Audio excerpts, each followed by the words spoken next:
Hey guys, welcome back to the Veteran Entrepreneur Podcast. I'm your host, Scott Brewer. Today I'm joined by my guest, Tom Meehan of Mission First Financial Coaching Services. Tom, thank you for coming on. We really appreciate it. Can you go ahead and just tell me a little bit about yourself and your military service? Yeah, sure, man. Thanks for having me. Definitely honored to be here and talk with you. So I did 6 years in the Air Force, 2010 to 2016, and I served as a TACP JTAC the whole time out of Fort Bragg. Oh, I didn't know that. We had spoke offline, but I actually didn't know that. That's really cool. Just control fast movers and things like that.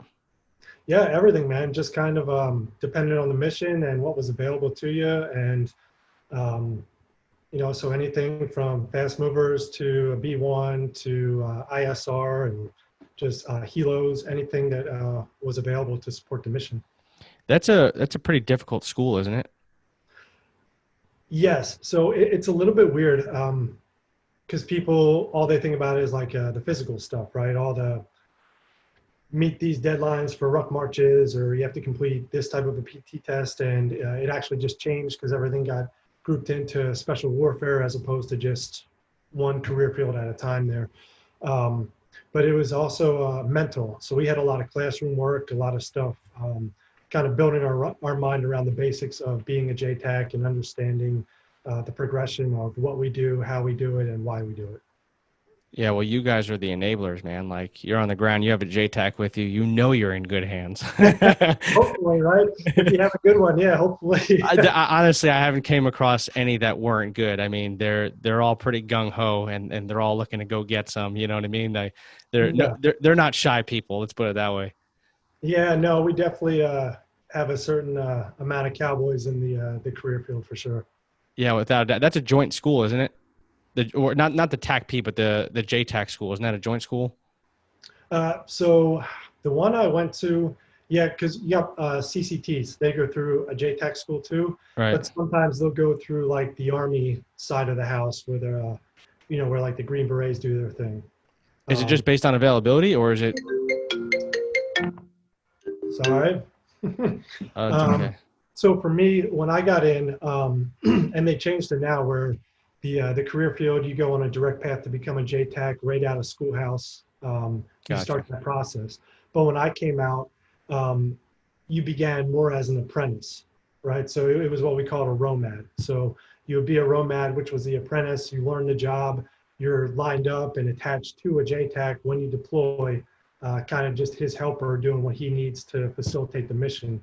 And then you would come back home or whenever you're ready, go through the separate process of qualifying within your squadron, them feeling comfortable with you to send you to JTAC school to go get qualified as a JTAC.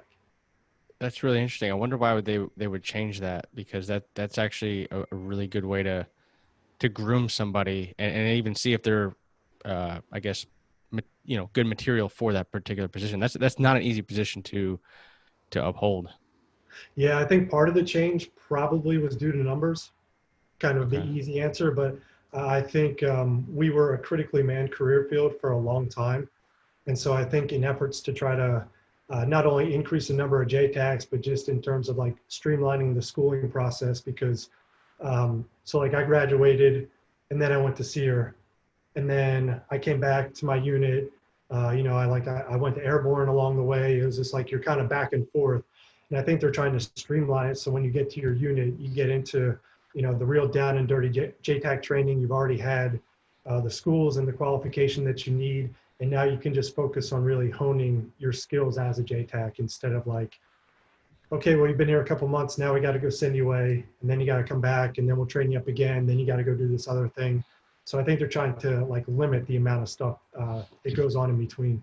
Yeah, it's a personnel issue, trying to Yeah, get people through the pipeline and into a functioning state as quick as possible. right. Um, well, let's talk a little bit about your financial services business. How I came across you was on Instagram, mission first underscore FCS. And what really drew me to you was the fact that I saw that you were a Dave Ramsey certified coach or advisor. I'm not sure what the particular term is. But I'm on that path now. And for those of you who don't know, it's generically a path, a very simple path to getting debt free and financially free. If you could elaborate on sort of, I guess the idea of the baby steps and what that entails, that'd be awesome. Sure, yeah. So like you mentioned, it's a path and it's well defined. They call it the baby steps. There's 7 of them, and you literally go one at a time, and you don't move on until you've completed the one prior, right? And the whole basis of it, the way that the program is set up, it's a common sense, conservative approach to finances, personal finances. It can be applied to the business side as well, but mainly built for the personal side. And just the idea that not only do we not want to go into debt, but we never want to go into debt. If we're currently in debt and we're caught up in a situation, the program is built to take you step by step of how to get out of it as quick as you can. Because one of the things that you want to do is build for your future, right? We're all going to retire at some point, and so we got to have as much money as we can to build for that retirement. And the best way to do that is to free your money up from everything that's holding it back, which normally it's going to be debt. So in a nutshell, that's kind of how it goes. And the coaching process is literally just working with people and guiding them through that process, helping them understand the type of information they need, as opposed to some of the noise and the myths that have been professed to us over the years with all the marketing and all the, well, what everyone says, or, they always say this, they always say that, and just providing a clarified, basis of information that they can use to build their success and to stop getting tripped up by all these other things that are holding them back. Yeah, well, I think also the brilliance of it is it's so simple and so well defined, and so doable. I mean, the baby steps are literally like a couple sentences each. Like, I mean, it's just like, hey, the first step is to create your emergency fund. Well, there you go. You need to save $1,000. That's step one. Everybody can do that at some point, right? Like whether it takes you 2 months, 3 months, or a month, or maybe you have the finances. You're just not being strategic and smart with your money. And I think that the traditional paradigm of living in debt and being a quote unquote slave to the credit score, right? Everyone's always got to build my credit, got to build my credit, we got to build my credit. And it's when you start to look through the Ramsey lens, you start to understand that it's not necessarily the ideal way, because to be financially free, you have to be out of debt, right? Like, so um, what are your thoughts on that traditional debt paradigm that everybody sort of operates through? So that's what I did, right? So when I was growing up, my generation, and I think yours too, I think I'm like a decade older than you, none of this was taught. So the only knowledge that I had was to go by, well, you're always going to have a car payment. Don't worry about it. That's not bad debt. It's okay. Or you're always going to have this payment or that payment. And it's good to carry a credit card balance to build that credit score. And that's going to help you be successful. So that was the exact path I went down. And by the way, I have a finance degree. Still wasn't taught this basic level of finance. That's interesting. Went down that road anyway, started my own business coming out of the military, did everything that quote unquote they say to do, made a couple business mistakes. Yeah, so I'll own that for sure. But I did everything. So I had the right type of a credit score. It was almost perfect. It was well over 700, approaching 800. I was never late on a payment. I never got in over my head and took out too much. But of course, I did do a line of credit for a business because that's what you do, right? You got to have the business credit card, the line of credit, just in case. And it's smart to do that for, fill in the blank for all those reasons. Despite my doing that, and like I said, I made mistakes. I fell flat on my face, dude. Like I straight up failed. So I got to a point where I almost felt like one of those cartoon characters who gets run over by the steamroller and like peels their face off the ground, like that's kind of where I was at. It was that low. And then I started picking myself up, collecting myself. And I realized like, holy shit, man, I still have payments to make. Doing everything the right way, I still failed. I still owed other people money I don't have money to give them, dude. Like, what the hell am I going to do? And that's a situation that so many people face because they're not presented with the right information to talk to them about the dangers of this. Like, um, and I know I mentioned this to you before, but a mentor of mine, he loves to tell me every time, he says, Tom, everything works until it doesn't.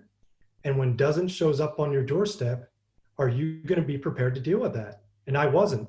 I never used a budget because I did everything in my head and I just, oh, I paid everything off. Bills are good. I'm okay. I wasn't okay. I had no idea what the hell was going on in my personal financial world. And I screwed up because of it. I almost lost everything because of it. And like that for me was kind of the big, like, I don't want to say wow factor, but just like the whole big, holy shit, everything I've been doing is wrong. Everything everyone's been telling me to do is wrong. Like, I got nothing left.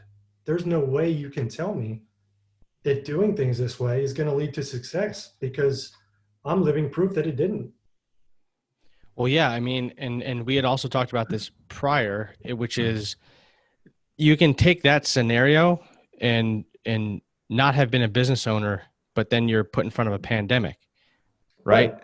And it's the same situation, right? And we're seeing this real time right now where the average American, I don't know the exact number, but it's something like the average American has less than $1,000 in their bank account in savings, right? And then Yep. the pandemic happens, people lose their jobs, and then what? You still have bills, you still have the mortgage, you still have that $500 car payment for that car that you probably couldn't afford in the first place, right? Like, um, what I want to back up and just ask you real quick is, me and you belong to a veteran entrepreneur like Facebook group, right? Yep. And one of the most common questions is Oh, how to secure financing, right? Or yep. where do I go to get credit, or how Yep. can I fund my business external to my own internal means?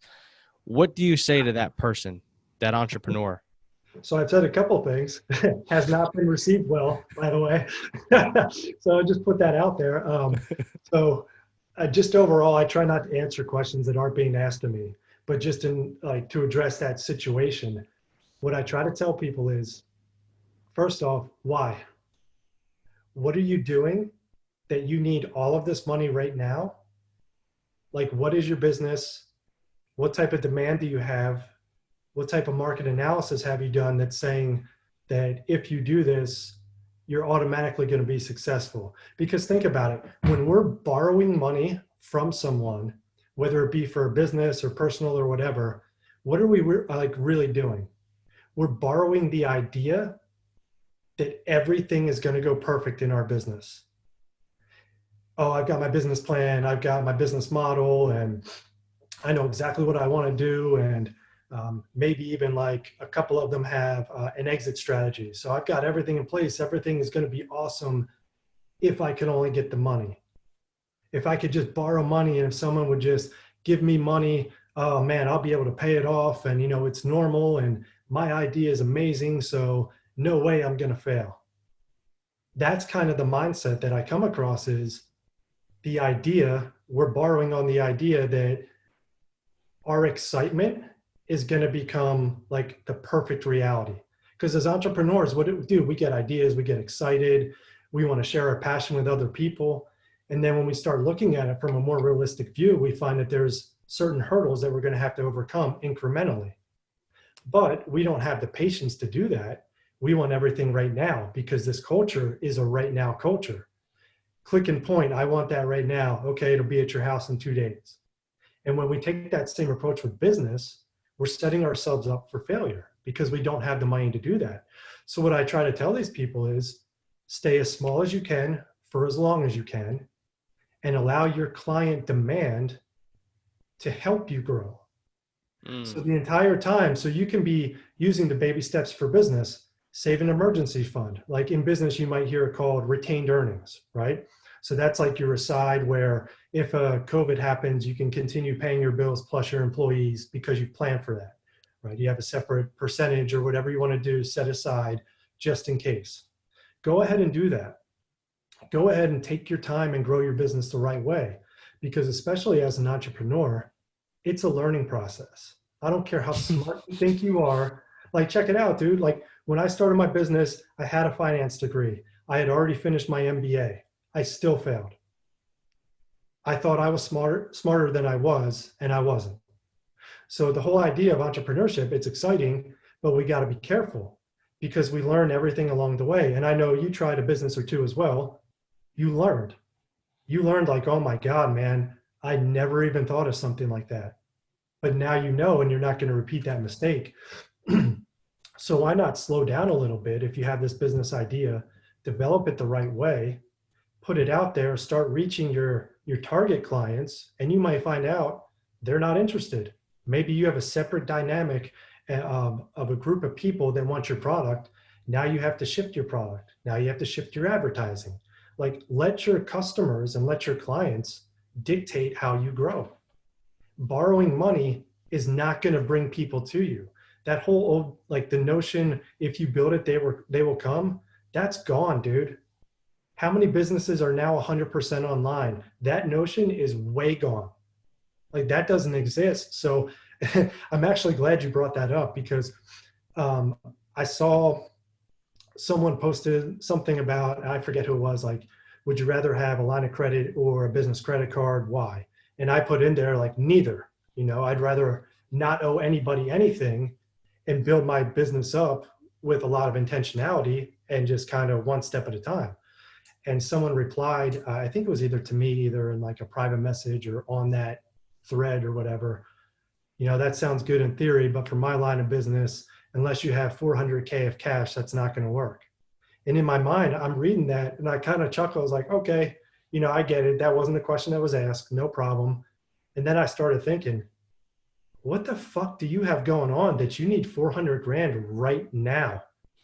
What piece of equipment are you about to buy costing that much where you can seriously look at your business internally and justify me going into debt? 400 grand absolutely will, you know, increase my business enough where I can pay it off. You have no idea. And look at COVID.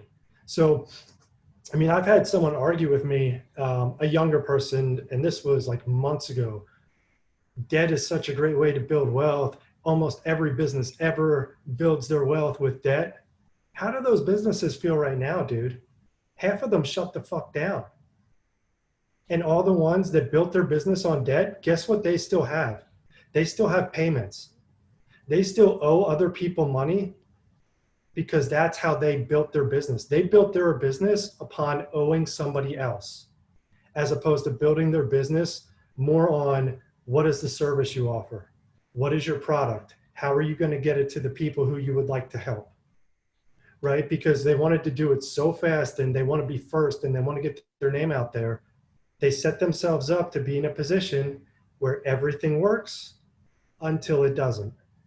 And so now these businesses are reeling, and you have things like the CARES Act and the Triple P loan. And on a personal side, we have people that are doing this and, oh my God, I need the next stimulus check. I need the government to give me money.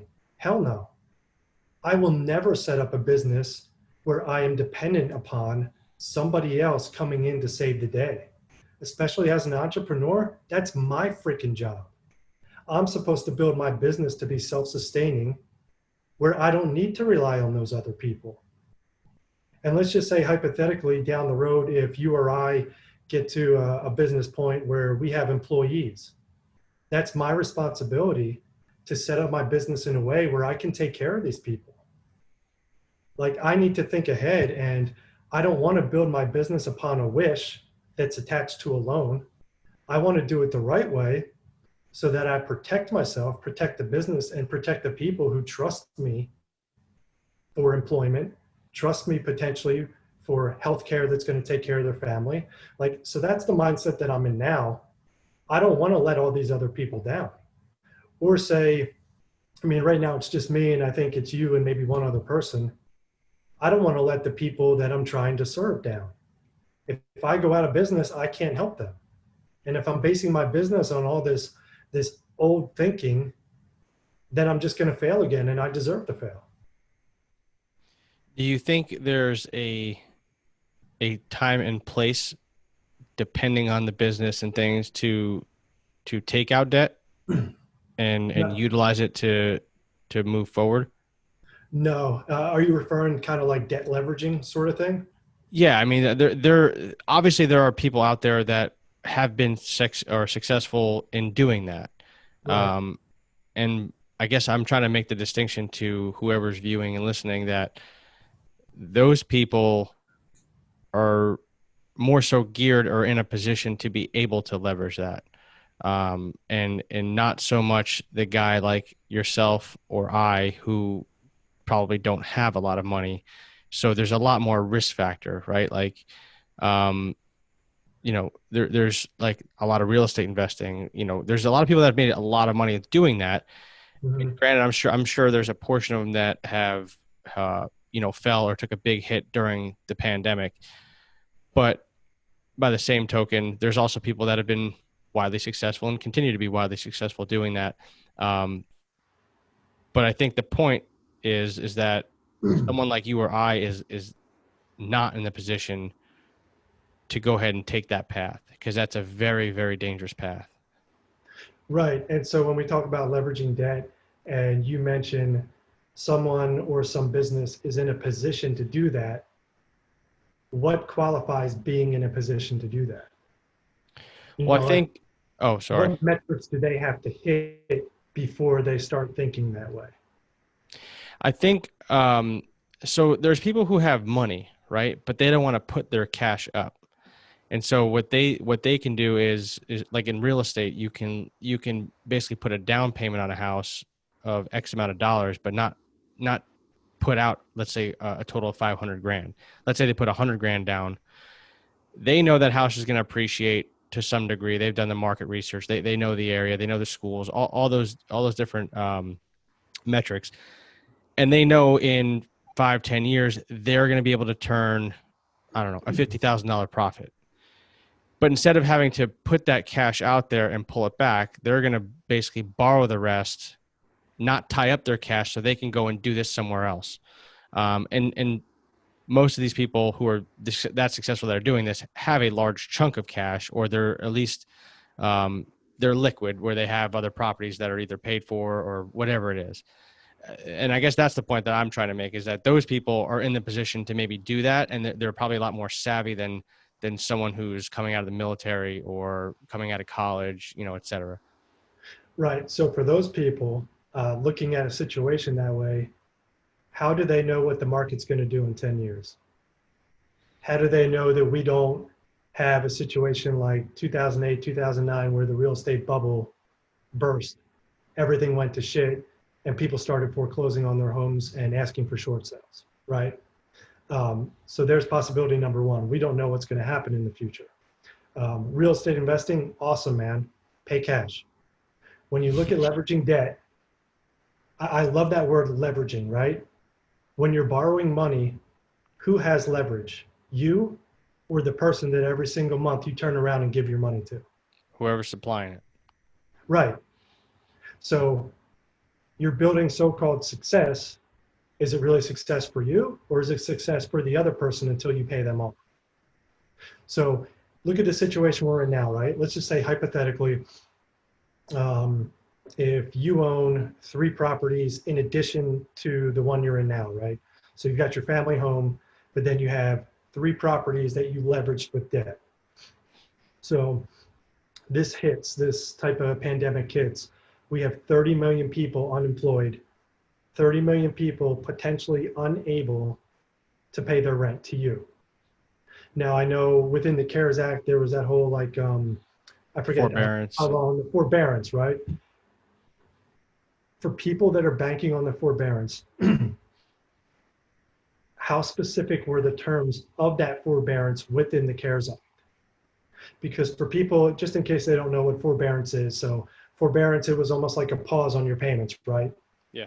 And it could be like up to 6 months or whatever, where you wouldn't pay a mortgage because of what's going on, right? It was kind of like a grace period that they're giving you because of Well, the and events, to right? tack it sort of on the back end. Here's the thing. You're not guaranteed to attack it on the back end. We haven't seen the details of that.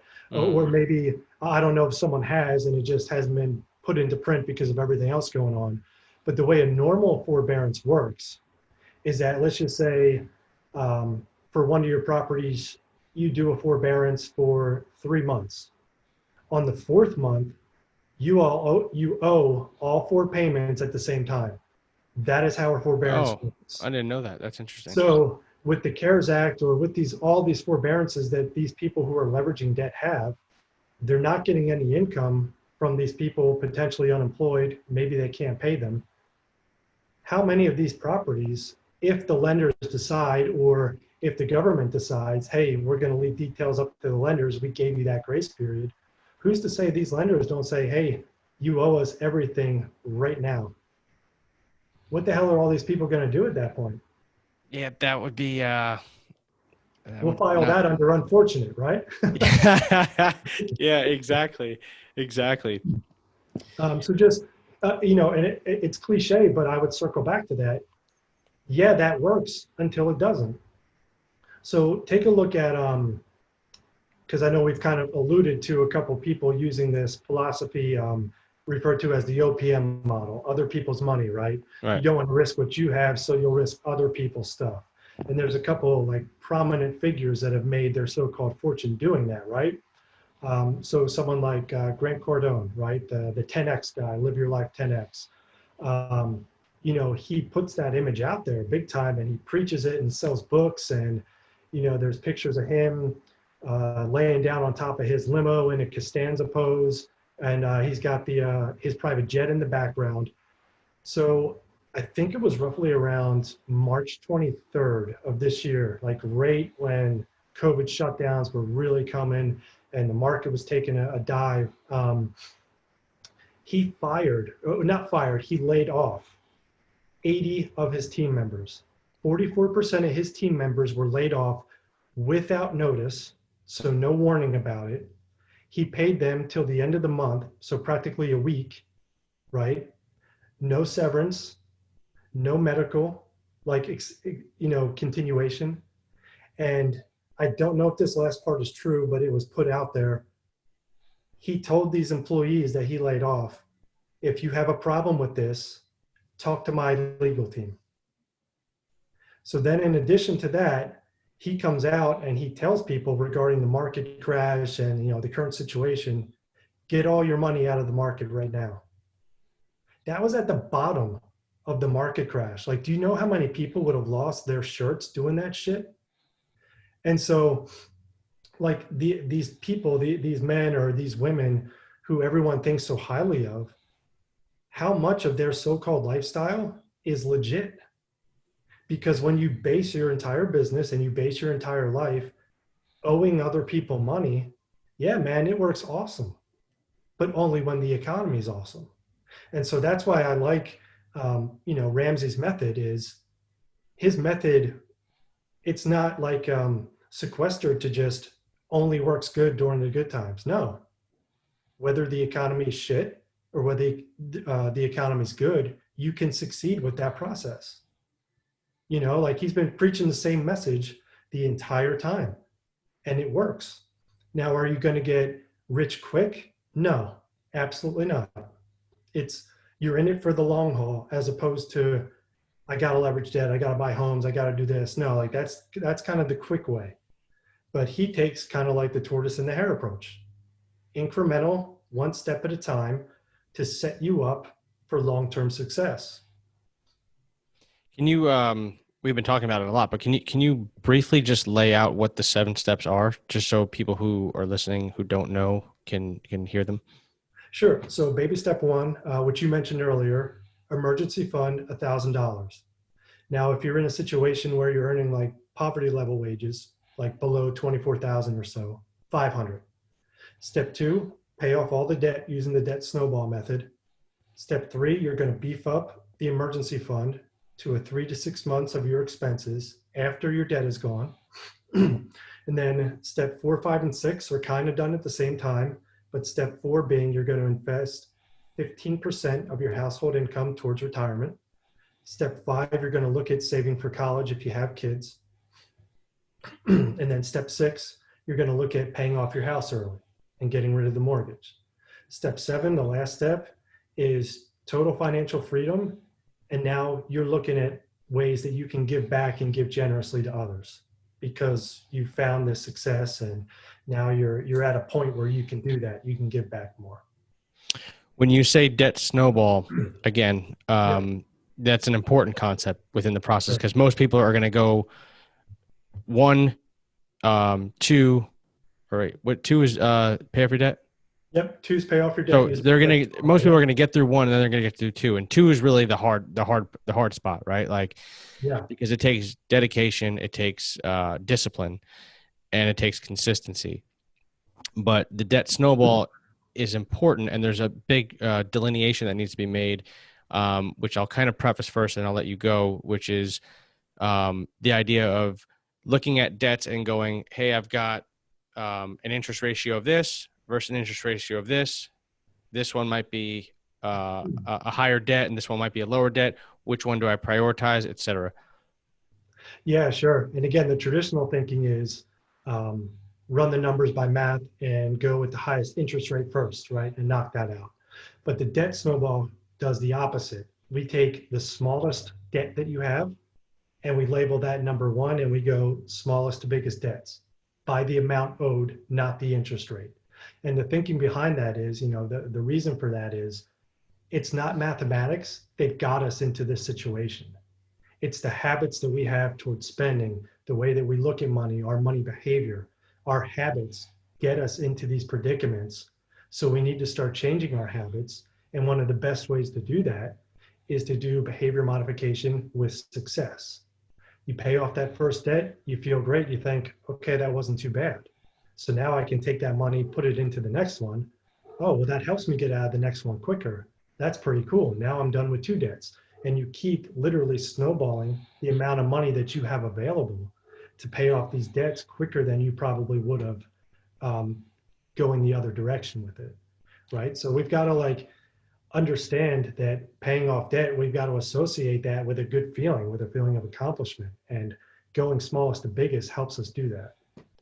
Yeah, and I think it's important just to clarify this is, let's say your lowest debt number 1, the one that you're going to attack first. Let's say that you're gonna put $200 towards that debt, and let's say you only have 2 debts. You have the one debt, you have the second debt. The other debt, the minimum payment is $100, right? So you're always going to make the minimum payments on these other ones. But once you're done with debt number 1, that $200 rolls to the second debt, and now you're paying $300 on the second debt. And that's sort of the cascading effect. As if you have more debts, that's sort of the cascading effect. So once you're done with debt 2, if you have a third debt, now you're taking $300, and that's going towards your debt or in addition to the minimum payment that you're making, which is that's the snowball effect. So next thing you know, you're 3, 4, 5 debts in, and you're making $1,000 payments, and it just keeps cascading. And that's sort of where I'm at. Where I'm able to make $1,500 payments on things. And it's like, man, it's kind of odd, right? Because you don't want to see your money go to nothing, right? But it's also really satisfying when you're like, damn, I just knocked that thing down $1,500, I just knocked it down $2,000. And it's getting crazy, but it's working. Yeah. And what's awesome about this, man? First off, let me back up. Congrats on starting the process. That's awesome. Difficult to do, difficult for us to raise our hands like, dude, I messed up. I need some help. I need to get on a plan now. Oh, we're all there. Yeah. I told you, I straight messed up, dude. You don't have to admit it, but you're there. I know you are. Not you, but yeah. But what's funny, if anyone watches this, or even if they listen to it, when you started talking about having the ability to throw down so much more money onto a debt that's helping you personally get out of debt quicker, you smiled, you sat up in your chair, the inflection in your voice, you got excited. And that's what we want. That's how you get continue sustainable progress, is by having those little victories, building upon each other. It's momentum, dude. And it's such a cool thing. Just like you're finding out now, it's it helps people be able to see that the light at the end of the tunnel is a way out and not the oncoming train. Like there is a way out of this. Some people are going to take longer than others. That's okay. But you're going to start to see success immediately if you set things up this way. Yeah. I mean, we had a total of, I think, around 9. Within the first 2 months, we were down to 6. We knocked out 3 because some of it we just had the money, Right. and we just didn't want to see it go. Yep. Actually, that's another important thing, and I'll let you speak on that. But like, so we had money in savings, but we still had all this debt. And then I read the book, and I was like, man, I'm jacking this up, like. Yeah. So I was like, all right, well, I tried to convince my wife to do this all together for months. Right. It was like, yeah. And then like when push come to shove, like, I don't know, it's a big, I'm like, listen, eventually we got to do this, right? Then the pandemic hit, and that's when she was like, oh, that thing that you were talking about, we need to do that. And I was like, I know we need to do that. Of course, I've been telling you this. Yeah. So that's how it started. But I don't even know where I was going with that. But anyway, so I like within the savings. So I'm like, hey, we've got to take everything that we have in savings and start throwing it at debt. And after the pandemic, she was just like, all right, I'm game. Like whatever this guy's saying, we're doing. I was like, check, let's do it. So that's what we did. And that's a huge distinction too, because people might have money in savings and you're like, well, I don't want to give that up. Like I worked hard for that. And the thing is, yeah, it might feel like taking 2 steps forward to go 1 step, or 2 steps back to go 1 step forward. But you come out on the other side in just a dramatically better, that $10,000 or $15,000 that you had, once you're done, I mean, think about if you have no payments. You don't have $300 car payment. You don't have a $200 car insurance for you and your wife. You don't have whatever it is, even if it's an insurance, right? Like whatever the expenditure is, right? Once it's gone, it's gone. That $4,000 that you're making a month, you're keeping 3 of it because you have $1,000 for your mortgage, right? Like you're keeping 3. You're not just working with $457 at the end of the month. You got 3. You know what I'm saying? Like it's a huge, profound difference. Yeah, man. The number one tool to build your income, to build your investments is going to be your income, your check, right? And if it's tied up in debt, then you're building other people's dreams. You're helping other people get their future. People get so attached to something like credit cards. They're not your friends. Points are not saving you during the pandemic. And if you don't believe me, like here's an experiment to do. For people who have credit card points, think about how much money you had to spend to tally up that certain amount of points. Go online and pretend like you're going to cash in all your points. You don't have to do it, but just go through that process of however they walk you through on the website and take a look at the cash equivalent of what you would get back if you cashed in your points right now versus how much you paid them to accumulate those points. It's disgusting, dude. And in terms of people like not wanting to give up the savings, so I get it. And a big part of this program is, especially getting out of debt, is that idea of like, almost like you're full of adrenaline, right? They call it gazelle intensity, like a gazelle being chased by a cheetah, right? And even think about it, when's the fastest you've ever ran? If someone was chasing you, you found another gear and you like you got the hell out of there, right? And so that's the thing. You want to cover yourself for an emergency. That's why you have that $1,000. But aside from that, you need to dedicate every single possible cent that you have to getting out of debt and to free yourself up. Because right now, everything that you're doing is going somewhere else. Like you might think you're saving, you're not. You're giving all your money to these people.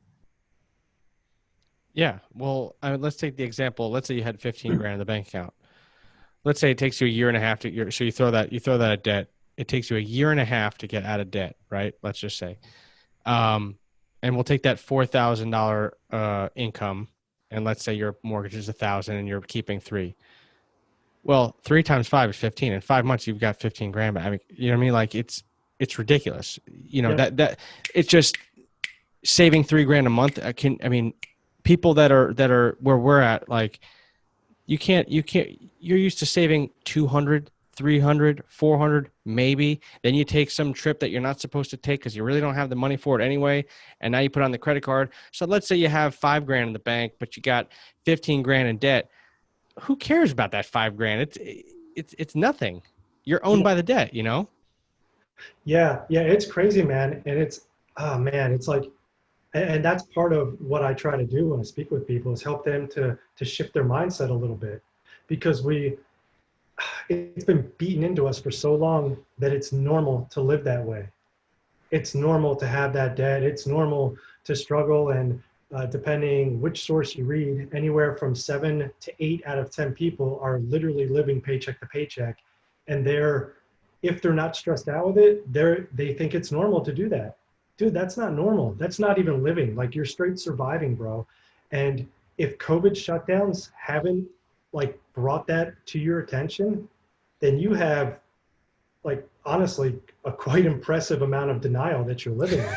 Because because, like, if you're wondering, or if you've ever felt the stress, oh my God, how am I going to make it to my next paycheck? This came up, or it's summertime, so we've got end of school parties for the kids, or Jesus, why is my kid so nice? He gets invited to literally everything. Why can't my kid just be a prick and not be popular? Like, all this little stuff is costing me money. How am I going to pay with this? I don't know how we're going to do it. How are we going to pay this bill? How are we going to do this, this, and this? Like, and I love asking people, like, wouldn't it be nice if you didn't have that stress? Wouldn't it be nice if you looked at your paycheck and you didn't automatically start tallying how much of it's going to go to other people? Like, what if you had all of that money for you, your wife, or if you're single, just for yourself, and you were in charge of telling it where to go, as opposed to looking at it and saying, well, 50 goes to this credit card and I got to do 100 on this personal line of credit or this loan. Like, how fucking depressing is that, man? That's a horrible way to live life. And it doesn't have to be that way. Plus, it's very stressful in a marriage. Like, Oh, dude, like, it's not even cliche that one of the top subjects that causes divorce are money fights and money problems. When you're not on the same page with each other, and when you're playing this game and you went from having your debt to now you have your debt and her debt, and it's our debt or both of you guys together debt. Like, I've seen some people, they have some pretty big mountains to climb, man.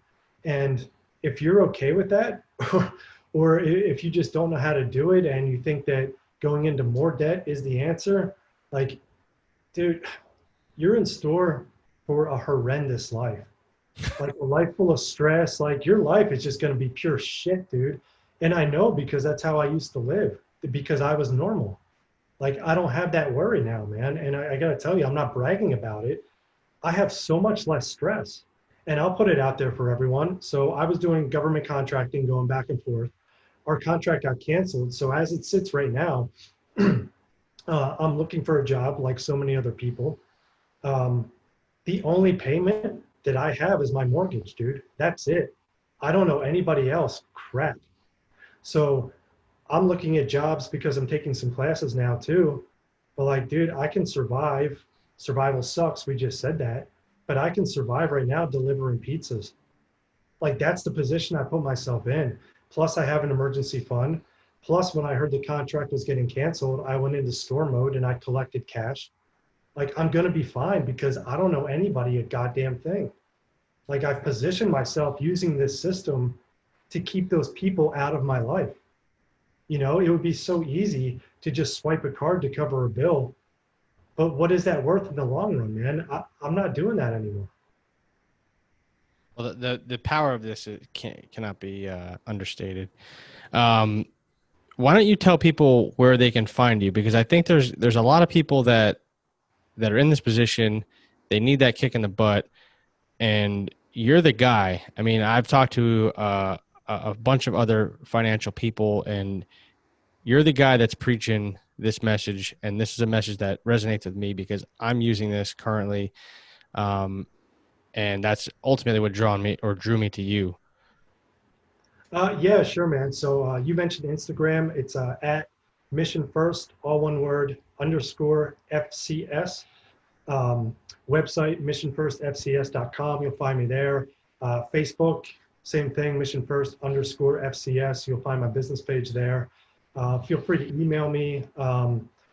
Like I just put an article on my website, free download, free PDF. I don't like sales funnels and email Did collection. you? So I'm not, yeah, so I'm not asking for anyone's email. I just want people to have the info. And the article I put up there on my website is what that new car is really costing you. Because what do military folks love to do? Got to get me that new truck, right? And who do they run into that are just so conveniently placed so close to every military base as a car dealership? Like, hey, bro, we're military friendly. We'll give you military financing. We're going to help you find a payment that fits your rank because we care about you and we're your friends and everything. It's like, no. So what I did with the article was I took just all averages, average cost of like a new car, the average interest rate, if you had the perfect credit score, like the average term of about 5 years, which is what most people pay on a car, which is fucking insane. Um, and I just broke it down like if you paid the minimum payments, here's what your monthly payment would look like. Here's what it looks like, your total cost, um, payments plus interest at the end of it. Here's what it could have been if you bought a car you could afford in cash and invested those payments for a period of 5 years, you know, to compare both of them.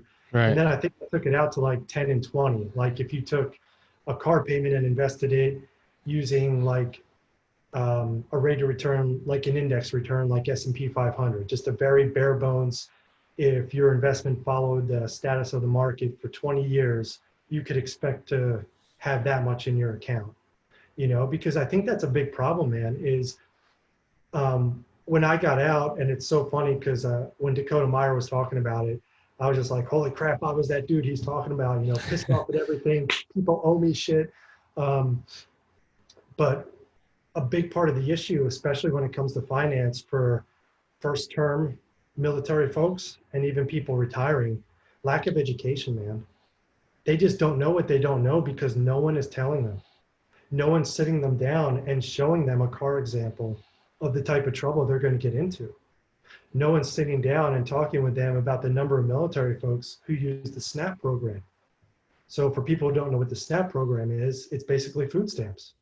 Like we have people in the military, and I know the salaries suck. I used to have that salary, right?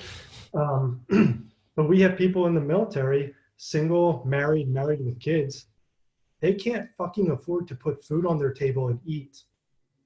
So they've done interviews and, you know, polls and everything. And I have like stats and stuff that I looked up. Some of these military spouses are coming out and saying like, over the past 2 days, I've just eaten crackers because I want to make sure that my kids can eat. Like, how fucking sad is that, dude? Like, these type of problems, I'm not saying they can be completely mitigated, but holy shit, man, a lot of it could be. Simply, here's how to use a budget. Here's why you don't buy a new car. Here's why in the military, unpopular opinion coming up, so heads up on this, you shouldn't be buying houses. You're PCSing on an average every 3 years. Why are you buying houses? Because then we get into an issue like we were talking about before. Now you're trying to leverage things and you want to be a long distance realtor and you'll just rent it out to military people, but you're in a state like across the country or you get stationed in Germany. How the hell do you know how these people are treating your house? So I have a personal friend who was doing that exact thing because he PCS'd a couple different ways. He went back just to check on his house because his renters were moving out. They trashed his house. And he can go ahead and he can try to sue them for damages. If they're unemployed due to COVID, how much is he going to get out of them? And now he's got to look at, in addition to the cost to repair his house, if he went after them legally, now we have legal fees, now we have court fees, and depending how long it drags on, because you don't know what type of court cases have been put on the back burner that are now just slowly getting heard because of COVID delays, how long is that process going to take? Like, And you got a mortgage that you're trying to pros handle. and cons and like the opportunity cost of doing that. In the end, it's really not worth it, man. But this information, it's lost on these guys because no one's sitting them down and talking to them about it. And I know we talked about this beforehand, but the TAPS program, or at least that's what Air Force calls it. I think Army might have a No, variation acronym or it's the same around. yeah, but the transition assistance and helping people get out. Um, I told you this story, but I'll tell everyone else. So when I was going through TAPS, one of the reps that you get is a finance rep, and they come in and just talk to you about basic stuff. And it was a young lady, and I don't know what her job was, if she was like a financial advisor or if she like bought and traded commodities or did that with people or what she did. She came straight out and said, for all of these people getting ready to transition out of the military, just put everything on your credit card and make sure you pay at least the minimum payment to build your credit score. Like, do you know how dangerous a piece of advice that is for military folks who most likely are already not doing that great financially because they don't know any better? And that's the advice that we're going to send them out into the civilian world with. A lot of them walk out of the military not having jobs. So now it clicks in their head, well, as long as I can pay $10 a month or whatever, I'll just survive on credit cards. Wrong answer, man.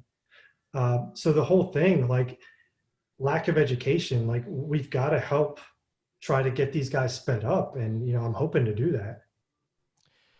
Yeah, well, and that's one of the big reasons why I brought you on, because you have this unique view that is widely unpopular or just not known about.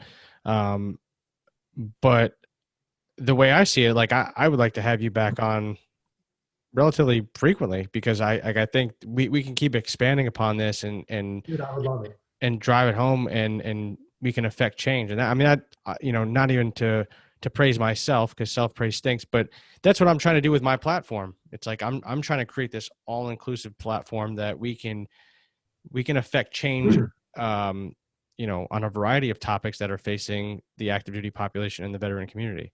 And this is just a spoke on the wheel, and a very important spoke on the wheel.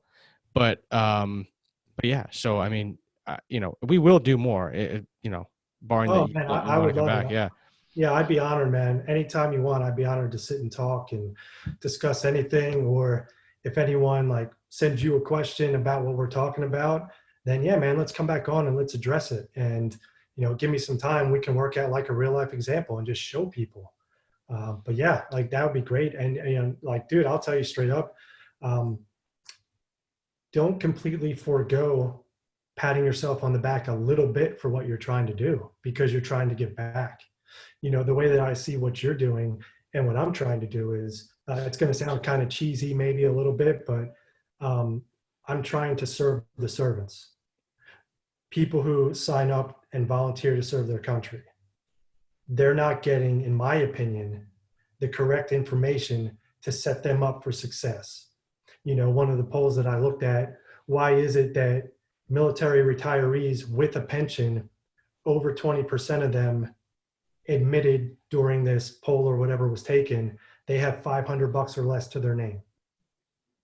Why is that even a thing when you're getting a guaranteed pension? People like me and you who got out without a pension just kind of separated, right? Yep. That number, I'm looking at it right now, 49.2% have $500 or less to their name. People like us. Like that's unsat, dude. It's not okay. And I really think if we can help, you, me, or whoever else is out there, just provide these guys information, I'm hoping they can help. Because that's how I've set up my platform and my business. I try to tell people I'm offering you three things: information, guidance, and hope. That's all I want to give you. I want to give you the correct information that helped me get out of my mess, that's helping you right now. I want to be able to serve as a guide to walk you through it, because chances are you've never heard of this, you don't really know what to do. Good, I'll help you. And then hopefully, as we go on, the combination of those things, it will provide you hope. Like, hey man, maybe I really can get out. Maybe I really can retire one day. So that's kind of how I'm trying to do things. Like it's maybe a little pie in the sky, but I kind of don't care, man. Because I tried that other business doing what everyone else told me to do, and I failed. So fuck it. I'm going to do it the way I want to do this time, and let's see what happens. Yeah. And we don't know the upper limits to that, you know, and Right. that's why, you know, I have a massive vision. I don't know if I'll ever achieve it, but I'm going to do something. I'm going to affect change somewhere. So that's my goal. That's your goal. Um, I would love to work with you and to help bring this, you know, to fruition. So thank you for coming on. I really do appreciate it. You're a super insightful guy, easy to Good. Thank talk you, to. man. Yeah. It was my pleasure. Believe me, it really was. Thank you. For those who are listening, I actually have a whole hour's worth of content leading up to this with him that we just recorded. So like we covered a whole other slew of topics, but I think this was actually a really good baseline to start with. And you know, because it's something that's applicable to everybody that everyone can implement right away. And you can definitely reach out to Tom, and you should reach out to Tom to help you if you're in this position, which I know many of you are. There's no shame in it. Just address it now while you can before it's too late. But Tom, thank you so much for coming on. I really appreciate it. And let's stay in touch. Yeah, thank you, man. I appreciate it. And just real quick to touch upon that last point. So that's probably the biggest brick wall that I come up against is people are embarrassed. So you just heard me, you just heard Scott. We screwed up. I screwed up so bad that I went out of business. I'm not here to judge you. You're not going to get anything from that. I'm not here to make fun of you. I'm here to help you guys, man. And again, it might sound a little bit cheesy, but I know you guys because I am you guys. I've done everything you've done and I failed, and I know what that feels like. It sucks. I don't want that for you guys. Well said. Well, thanks, Tom. Stay in touch. Yeah, likewise, brother. Thank you very much, man. Take care. Yep, you too.